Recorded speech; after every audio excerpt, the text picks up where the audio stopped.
Have you ever had salsa so good that it made you completely rethink Taco Tuesday?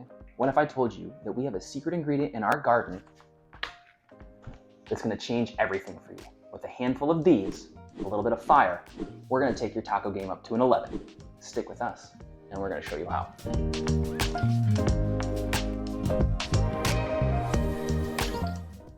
Dad, what are those? Ooh, these, my man, are tomatillos. So they look like a green tomato. They're actually in the nightshade family, which is the same family that has tomatoes in it, but they are actually quite different. Tomatillos grow more closely related to ground cherries.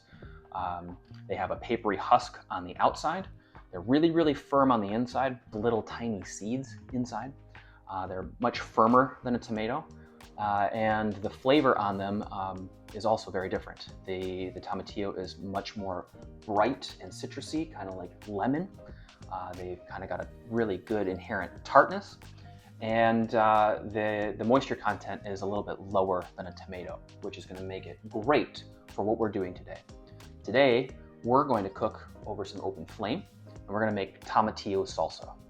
Now, if you ever go to a really good taqueria, or a nice taco place in your area, a lot of times when you get salsa or when you get just plain tacos, tortilla, your grilled pieces of meat or vegetables, a little bit of onion and cilantro, you'll be given bottles or jars of different colored salsas. Some of them are made with red chilies, some of them are made with green chilies, and the green salsas are almost always made with tomatillos. On top of it all, we grow this one wants to get away. We grow these in our garden. We've got a couple plants out in our garden growing really, really strong and tall right now. And this is our very first harvest here. You can see there's probably about 24 or more tomatillos. They're really, really firm. Go ahead and feel that. Really firm. Yeah, really firm. That's how you know they're ready. They fill the husk completely or very close to completely, and they're ready to rock and roll. Now, another thing that makes them different from a tomato, again, is that husk. Go ahead and peel that husk. Tell me what you feel underneath. Yeah, it's kind of sticky. Kind of sticky, right? So the husk stuck to the tomatillo itself by a little bit of a film. It's kind of a sticky, tacky substance. Kind of like the plant's own glue to leave its clothes on. Exactly. So that little bit of film helps glue the tomatillo husk to it and protect it. We're going to show you today how to peel and clean these. Then after that, we're going to get on our grill. We're going to show you how to make a charred salsa. We're going to go through a really quick, easy to make couple ingredient recipe that again is going to take your taco game up to an 11. So once all of the tomatillos that we need are picked, we're going to bring them inside. We're going to husk all of our tomatillos. That means that we're going to take that papery layer off the outside, throw it in our scrap bowl or directly into the trash. Up to you. From there, you're going to feel that sticky film on the outside of the tomatillo, like Xander explained. It helps keep that husk on, so that way it protects the fruit from bugs and pests. We're going to want to rinse that off. It's not totally necessary. It's not going to hurt you if you don't, but this is a step that we do to allow us to season the tomatillo before it hits the grill. Under some cold running water, we're just simply going to rub our fingers on the outside of the tomatillo to get all that kind of stuff off. And we're going to just put them into a bowl ready to rock and roll for our next step. For this recipe, we'll need 6 to 8 tomatillos, depending upon how much you want to make and how big your tomatillos are. Pick the ones that look the nicest. If you're not growing these at home, no big deal at all. You can find tomatillos in almost every fruit or vegetable section at your local store or your market, grocery store, wherever you shop. So you'll need 6 to 8 tomatillos, roughly about 3 to 4 cloves of garlic. We like ours on the garlicky side, so we're going to add 4. 1 to 2 jalapenos. Now, we also like ours a little bit spicier, so you can take your jalapeno and you can cut it in half, and if you want, remove the seeds and the veins. That's where all the capsaicin is, and the capsaicin is what makes it super hot. Xander, do you like things spicy? Yeah. Perfect. So we're going to leave some of our seeds and some of our veins in here. We're going to take the cap off, cut them in half, and those are ready.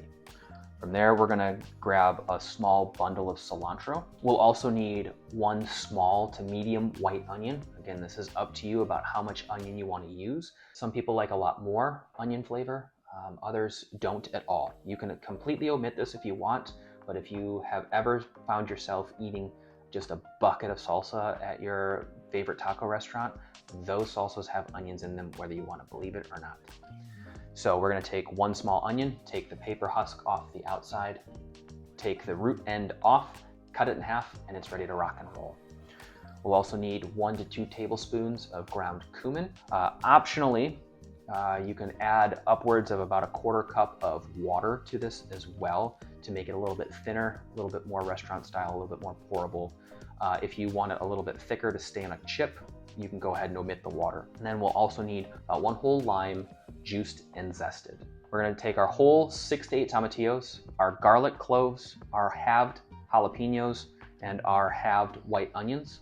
We're going to put them into a bowl. We're gonna toss them with just a little bit of olive oil and a good sprinkling of salt. These are now prepped and ready to hit our grill. We're gonna head out to our grill. We're gonna kick on the burners to high, get that nice and preheated. And then once that's ready, we're going to use a small grill basket to make sure we don't lose anything through our grates. And then once it's nice and hot, we're gonna take all of our prepped, oiled and salted ingredients, add them to our grill basket. Here, we're gonna use our judgment and we're going to start to char them. We actually want char, we actually want burn. A lot of times, we're trying to avoid burning our food, right, buddy? Yeah. Yeah, sometimes the burn doesn't taste good. In this case, that's exactly what we're going for. We're cooking over an open flame, intentionally scorching, intentionally burning, and intentionally browning and charring our ingredients. This is gonna add a nice smoky flavor. Depending upon how far you go, it can also add a little bit of a bitter backbone that's going to actually stand up to all of the citrus and all of the other ingredients, the spice and the garlic. We're gonna char our ingredients until they're nice and blistered. The tomatillos are gonna start to burst and leak out some of their juices. The green is gonna start to turn kind of a pale brown color, and that's when we know we've hit the spot there.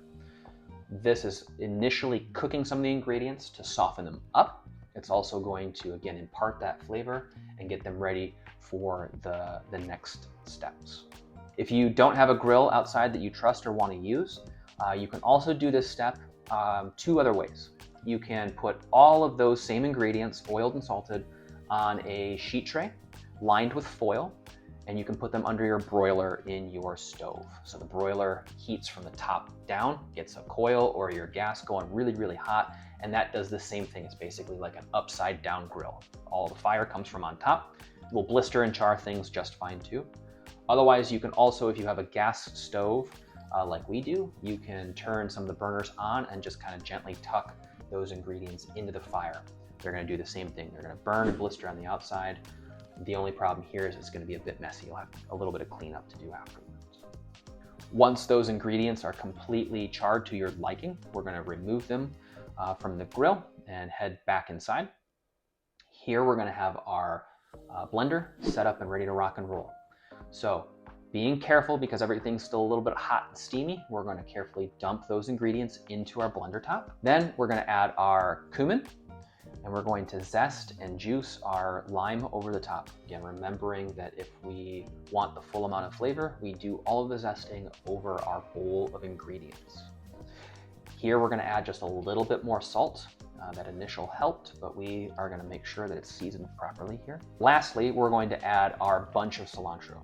We're going to add the water here to make ours a little bit thinner, a little bit more restaurant style, and a little bit easier to spread over the top of our tacos for our finished product. We're gonna blend it down to the way we want it. We're gonna pop the top, and this is, again, another place where you wanna be careful because all of that steam inside from the hot vegetables is gonna come back out. So be careful when you're opening the lid, be very, very slow to move it, so that way you don't hurt yourself, you don't get a steam burn, because those really do hurt. Now this is the part where every good chef really shines. We get to taste our food and we get to check our seasoning. Right, Xander? Right. Is this your favorite part? Yeah. So this time, instead of a tasting spoon, we get to use a tasting chip. The reason we're gonna use a chip instead of a spoon is twofold here. One, because it tastes good, and we can use chips as our spoons, right? Yeah. And the second is, depending upon what kind of chip you get, and this is a little bit of an inside chef industry secret, depending upon what kind of chip you get, the salt level is going to change. So this is going to affect how you're going to season your salsa moving forward. So dip a chip, get a good bite, try it out. That salt from that chip is going to mix with your salsa. That's going to help inform you on how much more salt you may need or how much more lime you may need. If you just tried it with a spoon, you may actually unintentionally over-season your food because you didn't take into consideration the fact that you're going to add salt into your mouth via the chip. And then from here, it's ready to rock and roll.